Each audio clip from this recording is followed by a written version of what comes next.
This is Nitin Dahad with the E-Times.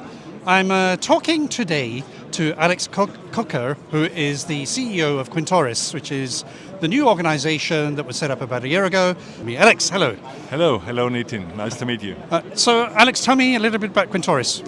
So Quintauris is a young startup. So we started beginning this year, 2024.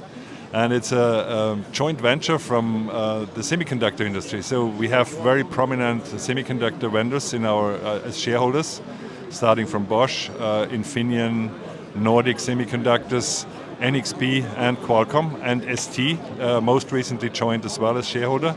And the mission of Quintauris is to make RISC-V technology commercial, for commercial use ready, so that you can use the technology from low-end processes up to high-end processes in long-term industrial solutions. How is it different to what like Open Hardware Group and obviously RISC-V International sets a specification, and what's your connection relation with all those organizations? I think the difference is that in many businesses you have product life cycles for decades.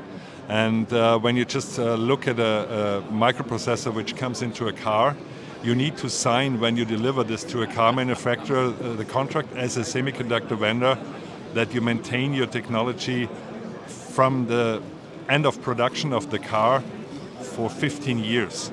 And this is a little bit a difficult topic in the open standard world or open source world with software as well.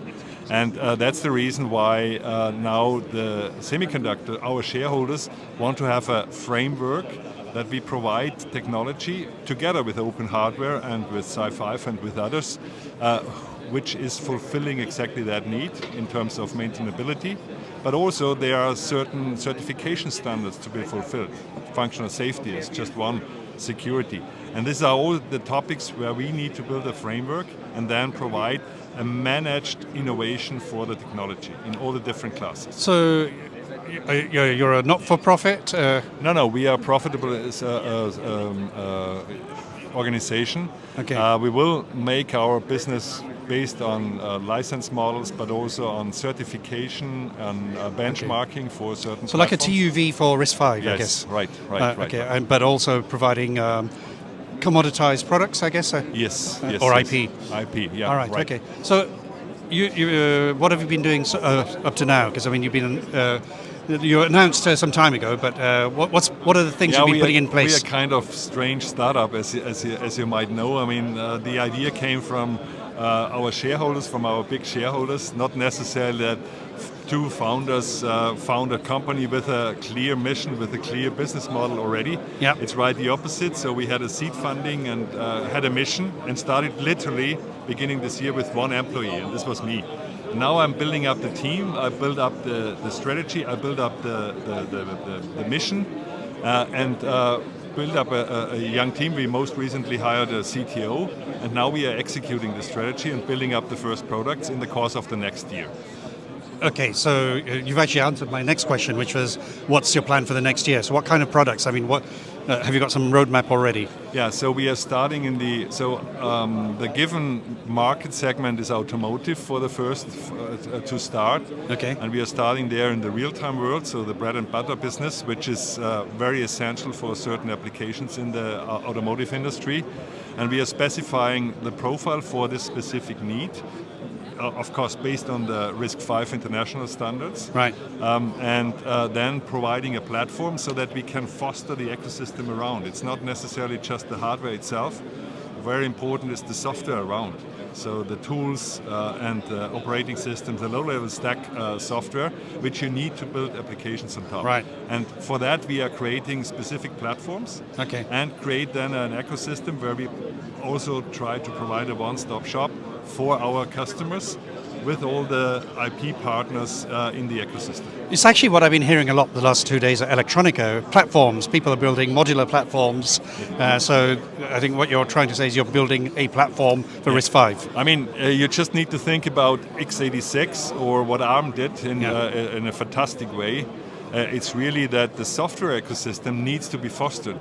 The hardware itself is one thing, but hardware needs software on top, and vice versa, software needs hardware underneath. And when you don't have the interfaces stabilized in a certain way, then nobody will take this technology. And this is exactly our target, because the reason why we are starting with automotive is just that most of our shareholders have the main business in automotive. Yes, yeah. When you just see, we have more than 60% of the MCU market in automotive in the back of our company. What do you think are the main motivations for your shareholders in investing in this? Is it to get additional product development in the RISC-V domain for them, what do you think motivates them? I think they woke up in 2020 when Jason Hung wanted to acquire ARM, that there is just one technology pretty dominant, and as soon as there is a dominant technology, an alternative is always looked for. So this is one thing.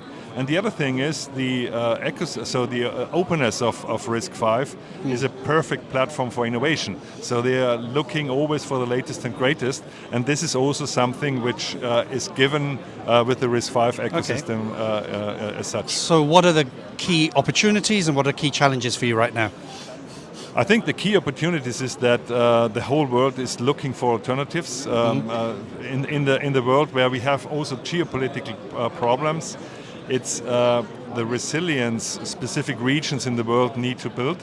So Europe, it started in Europe, but of course our shareholders and our customers will be worldwide. Nevertheless, it's coming from here, and I think the challenges is that we need to cope with the speed of innovation so that we really can build an alignment and make it understandable that you cannot bring each day new things into the technology. You need to have a certain stable platform so that you really can foster then software business on top. And the combination of hardware and software is always the key. Okay. And now you told me before we came on camera that you're talking publicly about this this week. What are the key things you're going to be saying? I mean, this is more investors topic there. So I think the key thing is that Calista just so the CEO of RISC-V International in Santa Clara mentioned it. 30% of the total semiconductor market will in 2030. So it's just a couple of years out. Will be based on RISC-V, but in order to achieve this, we need to have a basis for commercialization. And I think we are supporting exactly that, starting in specific market, but growing there also into other markets. And not only in the real-time world, but also in the application processor world. And there's a personal story here as well. You came out of retirement, you were pulled out of retirement for this. Yes. Tell us a little bit about why you wanted to do this. This is a funny story. So I had a really satisfying first career as CEO of a software provider and many management positions in the automotive industry, but also industrial automation. I just retired, and a business friend reactivated me, let's say in that way. And I think the reason why I was immediately excited was the topic itself. It's meaningful. You always, when you're dealing 20 years in automotive, you know that a second source solution is always needed, just as a backup. This is the one thing. The other thing is I can build up something from scratch. Really, literally, I started by with myself. One person. I can build up a young team and an energetic team. I love to work with young. We have young people behind the camera here. Absolutely. And we have in a couple of minutes a presentation here at Electronica with a young lady. So it's really this is a situation which is and there's focus on this topic. To be honest, from all the industry, from all the players, from the discussions we have, and a need for that. So it's a meaningful task, and therefore it's worthwhile to postpone a little bit horse riding, golfing, skiing. I'm an Austrian, so I love skiing. But so, EE Times publishes a Mind of the Engineer study, and in that, a lot of the engineers say they want to do something that's meaningful, and I think you Yes. said you played exactly to meaningful. that. Well, So I finished my first career. It's not necessary to work anymore, but it makes fun, really. And then it's also a focus topic when you see then energy coming and doing something which makes sense. Absolutely. Well, Alex, good luck and thank you very much. Thank you very much, Nitin. Thank you. Thank you.